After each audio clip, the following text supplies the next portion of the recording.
Back in studio with the fellas as we once again detail heartbreak for the Buffalo Bills, but this moment does belong to the Denver Broncos. We saw big-time plays by a bunch of players on both sides of this one, but we must start there with a flag late in this game. Bryant McFadden, I know you often see pass interferences through the defensive back's lens. How could you not? What did you see on that final one? Forget the final one. Let's go to the one before the final PI on Johnson. I mean, he was there. When it's a bang-bang play, I think you should allow the players to play football. And with the Teron Johnson PI, clearly he was right where he needed to be at the right time. They threw a flag there. Now, granted, it was personal foul. They declined and they accepted the PI call. So they were getting 15. They were getting 15 anyway. But it already kind of told you the mindset of the referees, right? If it's anything within question, they're reaching for it. Luckily enough, we got a chance to see that mindset on the very final play, offensive possession for the Denver Broncos with Trey White.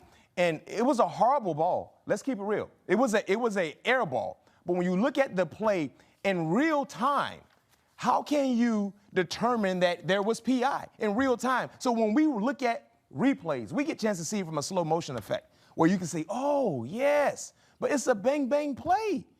And we knew going into that overtime victory, everything would be heightened in terms of mistakes, player mistakes, coaching mistakes, and referees mistakes. In that moment, if it's not egregious, let them play football. All right, we got the defensive side. Does the quarterback see it the same way?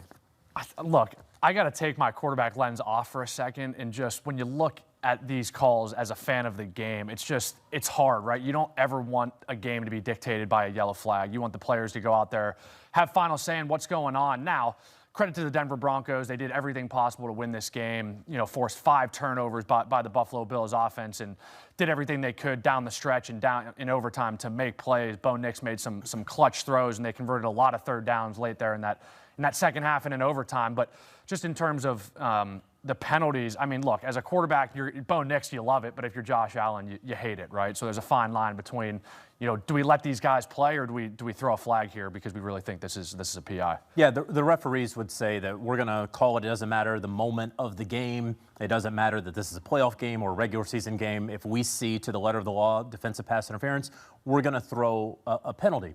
We know that that's not necessarily true, right? When they say that, right? Or else you would throw DPI on Hail Marys, right? Because there's always DPI that's happening on a Hail Mary. We never see the flag come out on that because we understand what the construct of this play is.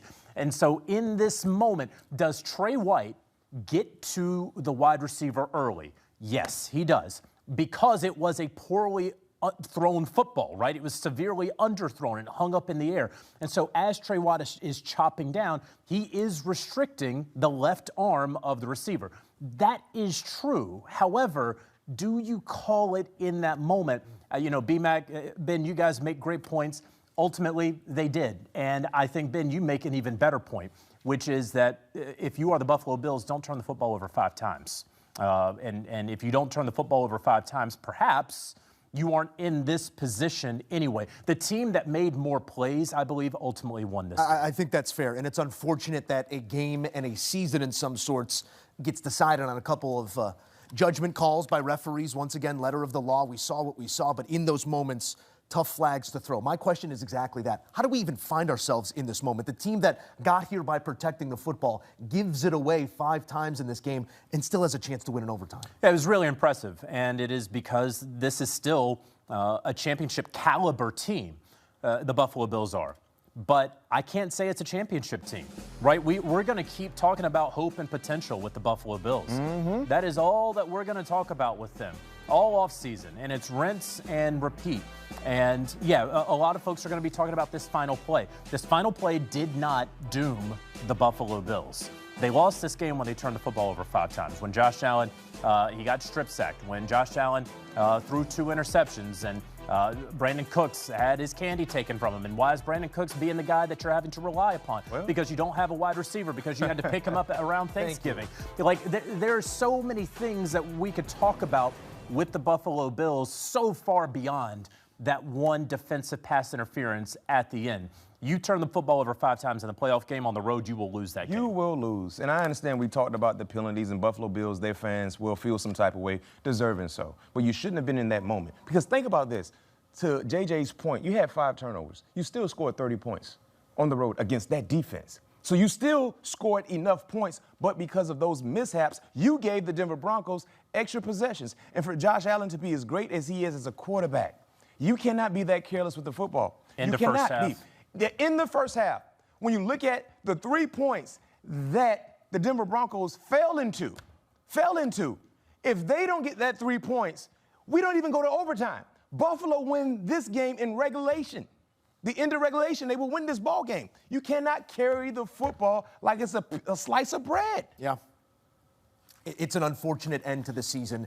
And unfortunately, another innumerable heartbreak for Josh Allen. San Francisco 49ers want to keep playing football. They want to see either LA or Chicago. That'll get sorted on Sunday. But you take care of business, and you're looking at that sort of opportunity. What will it take? They cannot get bullied on the offensive line, right? And that's what happened in the final meeting between these two teams, where the number one of the top spots was on the line in terms of the NFC that helped Seattle get that spot when they took care of their business in San Francisco. So for me, they can't get bullied. When you look at that meeting, 173 yards of total offense by San Francisco, the second fewest under Kyle Shanahan. That's unacceptable. 3 sacks on Brock Purdy. Christian McCaffrey only ran for 23 yards, and they only scored 3 points, and you shouldn't be surprised. So that is where it all starts for me. And luckily enough for the San Francisco 49ers, they got their big bully back in the lineup in Trent Williams. So the boombox should be cracking. Trent Williams be ready to go. Hopefully they can get a better performance from their offensive linemen, because if they do not, from that unit, get a better performance, potentially we could see the same thing that we saw in the second meeting. I'm looking at the defensive side of things for the 49ers tonight. You're playing against a quarterback in Sam Darnold who, 1, is banged up and hasn't thrown a football since Thursday, so you don't necessarily know what you're going to get out of the quarterback for the other side. And 2, along with that, Sam Darnold leads all qualified quarterbacks this year in turnovers. So the big key for me for the 49ers tonight, find a way to dial up some pressure on Sam Darnold. Find a way to turn him over. Robert Saleh last week used a lot of disguise, a lot of pre-snap, post-snap movement versus Jalen Hurts in that Eagles offense. Did a really good job confusing him. I would expect a lot of the same tonight. Look for this 49ers team to try to turn Sam Darnold over a couple times. For me, I want to get Brock Purdy on some wheels. I want him to get off a landline. I want him to go mobile. Oh, okay. It helps my rushing. Time to go mobile. There you go. I wasn't going to do the voice, but yeah, you did it. I kind of half went into it as well. Because while the Seattle Seahawks defense is very, very good, and we've talked about that, and they get to the quarterback very well, the thing that they actually do not do all that well is once the play breaks down and the quarterback gets out of the pocket, they don't hold up very well. They're actually below average when quarterbacks scramble and when they pass against this defense. So I want to see Brock Purdy get outside of the pocket because he knows that the pass rush is going to get there. Of course it is, but he has been so good. He is so calm. We talk about how cool he is. Go out there and be cool, rolling out whichever way you want to go. Get outside of the pocket, be mobile. This Seattle defense, the bane of many's existence this season. That's good. Bryant McFadden, let's flip the script here and go Seattle. It's a defensive stamp on